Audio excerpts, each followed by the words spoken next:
과학에 대한 모든 궁금증을 풀어주는 궁금한 S 시간입니다. 실험을 통해 과학의 원리를 배운다면 과학을 더욱 친숙하게 느낄 수 있을 텐데요. 탐구와 실험을 통해 느끼는 재미있는 과학의 세계는 무엇일지 지금 바로 화면으로 만나보시죠. 안녕하세요. 과학의 모든 궁금증을 해결하는 궁금한 S의 이호종입니다. 궁금한 S와 함께할 오늘의 이야기 만나볼게요. 오늘은 여러분들과 함께 흥미롭고 재미있는 실험 두 가지를 해볼 거예요. 먼저 첫 번째 실험부터 만나볼까요? 요리하거나 빵을 만들 때 달걀 흰자와 노른자를 분리해야 할 때가 많아요. 하지만 요리에 익숙하지 않은 사람들은 달걀 흰자와 노른자를 완벽하게 분리하기는 쉽지 않죠. 그래서 오늘 궁금한 S에서는 과학적으로 달걀 노른자를 분리하는 방법에 대해서 알려드리도록 하겠습니다.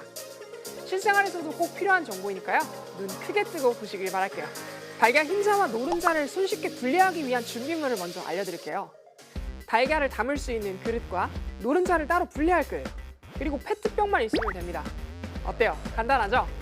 그럼 그릇에 담긴 두 개의 달걀을 깨보도록 하겠습니다. 달걀을 깬 후에 달걀 노른자를 흰색 그릇으로 옮겨보도록 할게요. 달걀을 확실하게 옮기기 위해서는 이 페트병이 꼭 필요한데요. 페트병을 꾹 눌러서 압축시켰다가 풀어주면 됩니다. 달걀을 한번 해볼까요? 어때요? 정말 쉽죠? 어떻게 달걀 노른자를 페트병으로 손쉽게 분리할 수 있는 걸까요? 페트병을 눌렀을 때와 풀었을 때 페트병 안에 있는 기체의 부피가 줄어들었던 만큼 여기 있는 노른자를 빨아들였기 때문입니다. 기체가 줄어들었던 만큼 페트병의 탄력 때문에 원래 자리로 돌아오면서 그만큼의 기체가 노른자를 빨아들이는 거죠. 이건 스포이드의 원리와도 비슷합니다. 누구나 다 아는 방법이라고요? 그래서 달걀 노른자를 분리하는 방법을 한 가지 더 알려드리도록 하겠습니다. 이번엔 이 유리병을 통해 달걀 노른자를 분리해 보도록 하겠습니다. 이 유리병은 힘을 가한다고 해서 부피를 줄일 수 없는데 어떻게 달걀 노른자를 분리할 수 있는 걸까요? 비밀은 이 뜨거운 물에 있습니다. 자, 유리병을 뜨거운 물에 데워주세요. 유리병을 잘 데웠다면 노른자에 가까이 대주세요. 천천히 노른자가 유리병 위로 올라오는 걸 볼 수 있죠. 손으로 꾹 눌러서 부피를 변형할 수 없는 유리병인데도 달걀 노른자가 들어갈 수 있는 비밀은 무엇일까요? 바로 뜨거운 물에 담가 놓았던 유리병 속 따뜻한 공기에 있습니다. 공기, 다시 말해 기체는 물질의 세 가지 상태 중 하나인데요. 열에 의해 만들어진 분자들의 운동 에너지가 서로를 끌어당기는 에너지보다 훨씬 커져서 분자들이 공간 속을 자유롭게 운동하는 상태를 기체라고 말합니다. 이 운동 에너지를 만들어주는 대표적인 원인이 바로 열이죠.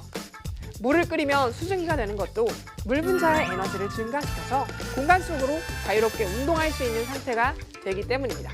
열을 가하면 가할수록 기체가 차지하는 부피가 커지게 됩니다. 반대로 열을 빼앗기게 되면 분자들의 운동 에너지가 줄어들어 기체가 차지하는 부피가 작아집니다.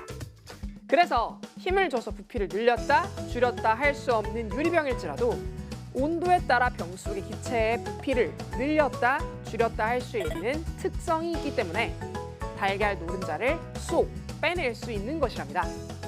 이제 두 번째 실험을 함께 만나볼 거예요. 우리는 영화 속에서 불을 자유자재로 다루는 캐릭터들을 종종 보곤하는데요.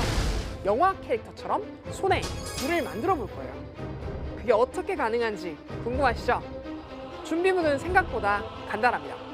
손을 담글 수 있을 정도의 적당한 수조와 프로페인, 부테인 가스, 그리고 주방 세제 이렇게 있으면 됩니다. 또 가장 중요한 라이터를 잊지 말아야겠죠? 수조에 손을 충분히 적실 수 있을 만큼의 물을 채워주신 다음에요. 주방 세제를 물에 풀어줍니다. 대략 물에 약 5분의 1 정도는 넣어주어야 기포가 잘 발생할 수 있어요. 주방 세제를 푼 수조에 프로페인, 부테인 가스를 집어넣을 건데요. 방법은 간단합니다. 뚜껑을 따서 뚜껑을 누르면 가스가 나오기 때문에 가스를 수조 안에 꽂아주면 됩니다. 그럼 이렇게 보글보글 거품이 생기는데요. 이 실험에서 가장 중요한 것은 받아놓은 수조에 손을 충분히 담가서 손을 충분히 축축하게 적셔줘야 한다는 것입니다. 자, 이제 오른손으로 거품을 떠보도록 하겠습니다. 손을 충분히 적셔준 후에 불을 붙이고 보셨나요? 이렇게 하나도 뜨겁지 않게 불을 손에 잡을 수가 있어요. 단 이 실험을 할 때 주의할 점이 있는데요. 손을 충분히 적시지 않은 상태에서 거품만 떠서 실험하면 손이 매우 뜨거울 수 있어요. 그래서 충분히 물을 적시고 실험해 주셔야 합니다. 또 주의해야 할 점은 거품을 뜬 상태에서 몸쪽 가까운 쪽에서 라이터로 불을 붙이면 불 때문에 화상을 입을 수도 있으니까 매우 조심하셔야 합니다. 그래서 몸과 머리가 멀리 떨어져 있는 상태에서 불을 붙여주셔야 한다는 것도 꼭 잊지 마세요. 어떻게 뜨거운 가스가 손 위에서 활활 타는데도 손은 다치지 않고 멀쩡할 수 있을까요? 비밀은 바로 손을 감싸고 있는 물에 있습니다. 물질은 외부에서 열을 흡수하거나 방출할 때 그 물질을 구성하고 있는 분자의 특성에 따라 약간의 차이가 나타나게 됩니다. 약간의 열 에너지가 전달되더라도 금방 온도가 오르내리는 물질이 있는가 하면 비교적 많은 양의 열 에너지가 전달되더라도 쉽게 온도가 오르내리지 않는 물질이 있습니다. 이러한 물질의 고유한 특성을 우리는 비열이라고 합니다. 사전적 의미로는 어떠한 물질을 1도 올리는 데 필요한 에너지의 양을 의미합니다. 그 양이 물질마다 조금씩 다른데 물은 이러한 비열이 아주 큰 액체입니다. 그래서 외부에서 열이 공급되더라도 쉽게 열이 오르내리지 않는 특징을 가지고 있습니다. 이 때문에 손 위에서 프로필렌 루테인 가스가 활활 타오르더라도 우리의 손은 물의 비열 덕분에 안전하게 보호될 수 있는 것이죠. 그래서 실험하는 동안 계속해서 손을 충분히 적셔야 한다고 했던 것입니다. 손을 충분히 적셔야 하는 이유 아시겠죠? 오늘은 집에서도 간단하게 할 수 있는 흥미로운 과학 실험 2가지를 해봤는데요.